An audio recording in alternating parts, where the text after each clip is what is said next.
I didn't expect things to go this way for the Seattle Seahawks. I didn't expect them to potentially choose their head coach over their franchise QB, who could potentially be their most successful franchise QB in Seahawks history. We have multiple instances of Russell Wilson and Pete Carroll just not getting along, and this is consistent with a report that we brought up in the past on this channel. So before we get to the content, just a quick reminder, we're giving away $500 to a subscriber that turns on our notifications on this channel. We're also giving away $500 to someone that follows us on Instagram when we get to 50K followers. I thought we'd hit that number way quicker. Turns out we're 400 followers away. And now that we got all that out of the way,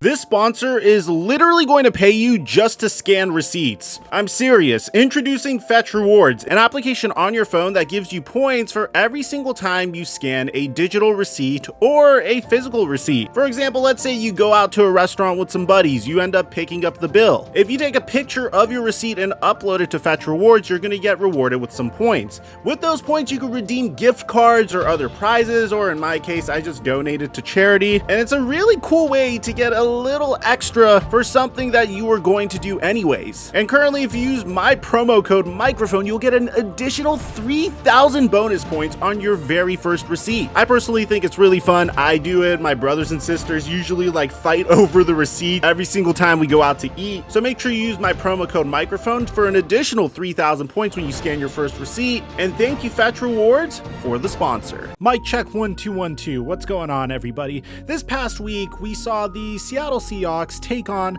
one of the lesser teams in the NFL. I mean, I don't think it gets more dysfunctional than the Chicago Bears. Matt Nagy is literally coming out saying, I am assuming that the front office is going to allow me to finish the season, so he knows that he might be on his way out. He was coaching his third string quarterback, Nick Foles. It was a snow game. Things just did not look good for the Chicago Bears entering this game, and they were already known as a dysfunctional franchise that weren't necessarily known for blowing teams out or for their come from behind heroic performances. But then you have the Seattle Seahawks that faced off against them, and it's not the fact that the Seattle Seahawks lost to the Chicago Bears, because again, winning does solve all your issues, but there were specific instances in this game. Most notoriously, I'll just bring one instance in this game that show a clear disconnect between Pete Carroll and Russell Wilson, and Pete Carroll actually went on and hinted that this could be the end of the Russell Wilson marriage to the Seattle Seahawks. Look no further than this one fateful 3rd and 5 with 8 minutes left to go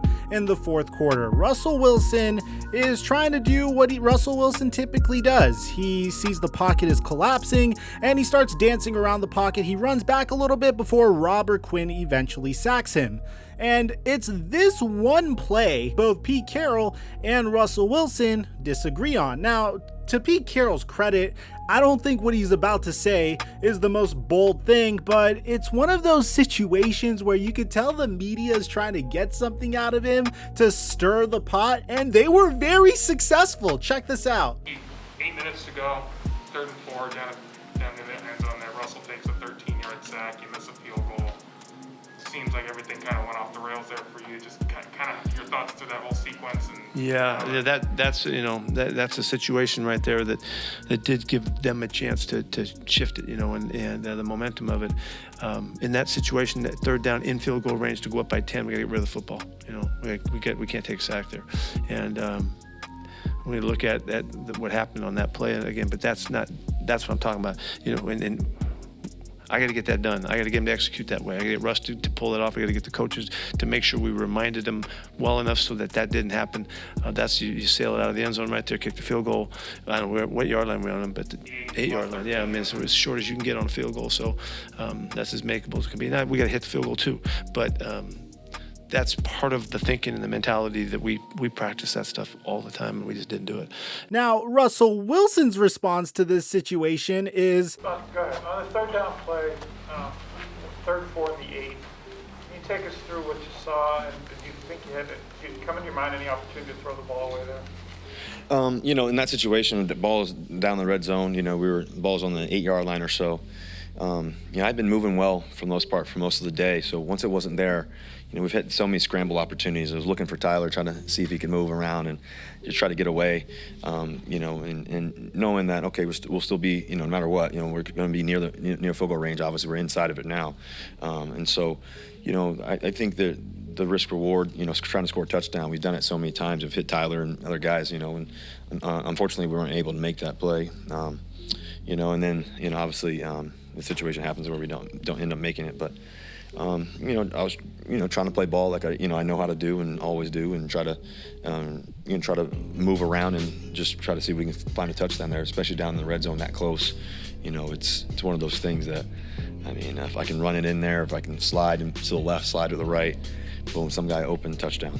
It's really interesting because if Pete Carroll isn't comfortable with that gamble, knowing that's how Russell Wilson's play style is, then the Seattle Seahawks might have some trouble, because honestly, I actually side with Russell Wilson in this instance. If the Seattle Seahawks do take a sack in this instance, then they're still in field goal range, and I really highly doubt that they weren't going to go for it on 4th down in that instance. Now, this is even more concerning considering the fact that I know I bring up this article a lot, but it's a very good article. It's from a very reputable source, and I always say, how can you tell if something is true or not?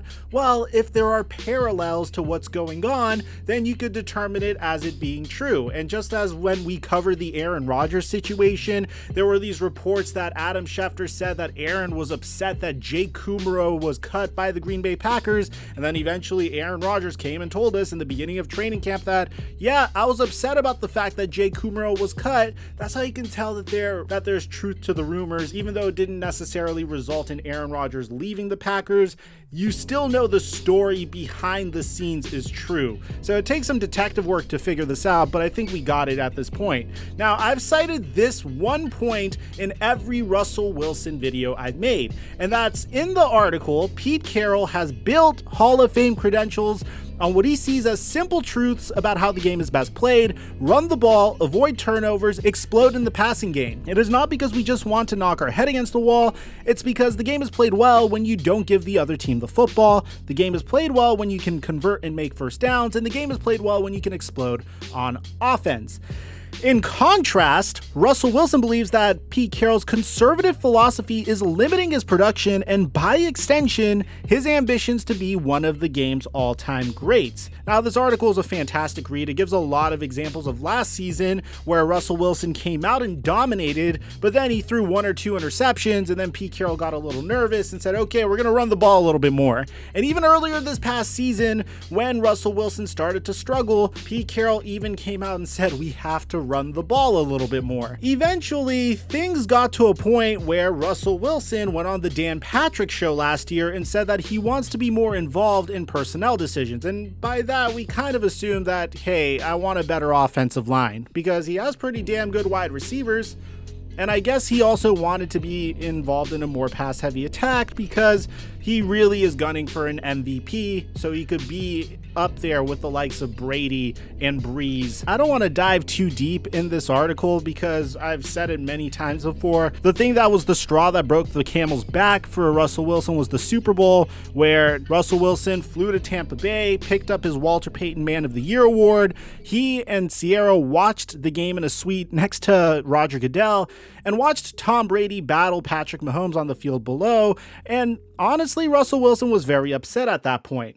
Because, again, Tom Brady is like the number one example of a quarterback that took control of his career, really empowered himself and say, hey, I don't give a damn that I'm 43 years old. At the time, 43 years old. I'm going to go to the Tampa Bay Buccaneers. They have 2 all-pro wide receivers. They have a tremendous pass rush. I'm going to bring my offensive philosophy here, and we're going to get it together, and we're going to go out and win a Super Bowl. And that's what they ended up doing. They were able to build the team according to Brady's terms, and as a result, you saw players like Aaron Rodgers saying he wanted to be more involved in personnel decisions, Deshaun Watson wanting to be more involved in personnel decisions, and of course Russell Wilson's outburst on the Dan Patrick Show where he said he also wanted to be involved in personnel decisions. Now that I got all the rehashing out of the way, listen to what Pete Carroll says at the conclusion of the Seattle Seahawks game against the Chicago Bears. Now, this is coming to us from a man by the name of Bob Condotta, who covers the Seattle Seahawks and other sports for the Seattle Times,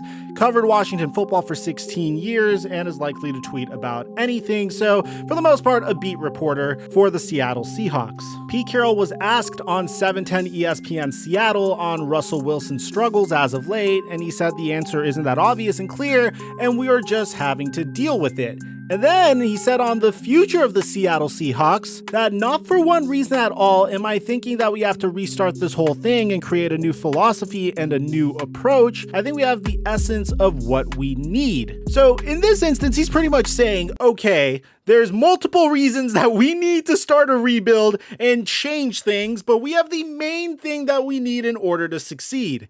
And honestly, I can't think of what that thing is. I do agree that it probably would be very intelligent of the Seattle Seahawks to blow the thing up, mainly because whenever you have a quarterback like Russell Wilson and you have a bunch of QB needy teams in the NFL that are literally a quarterback away from literal contention, I'm looking at you, Cleveland Browns, I'm looking at you, Denver Broncos, then it makes a lot of sense for the Seattle Seahawks to try to dangle Russell Wilson in trade talks when they can already control their destiny. Whenever you have Russell Wilson that is presumably still going to play for you, and he's not really stamping his feet and causing a huge stir in the headlines, then it's way easier to trade him for like 3 first-round picks. And a team like the New Orleans Saints would happily give you 3 first-round picks, especially when you consider the New Orleans Saints put out a player like Ian Book, and they're wasting a tremendous defense on players like that. I would say on a scale of 1 to 10, the odds that I think Russell Wilson is going to leave the Seattle Seahawks at this point, I'd give it a 7.5, maybe an 8. The reason being, there are significantly more attractive destinations for him, and the Seattle Seahawks could easily recoup value for him, and they could kickstart a rebuild around a different quarterback, maybe have 1 or 2 sucky years, rebuild around a QB that isn't going to be paid a maximum contract, get multiple first-round picks for him, and use those multiple first-round picks to rebuild that defense and maybe have a run-heavy attack that Pete Carroll desperately wants. So that's my take on the situation. I just felt like there's a lot of important points to bring up to you guys. I'm interested in hearing what you have to say in the comment section down below. Aside from that, I'm your boy Mike, and I'm dropping our mic until our next upload.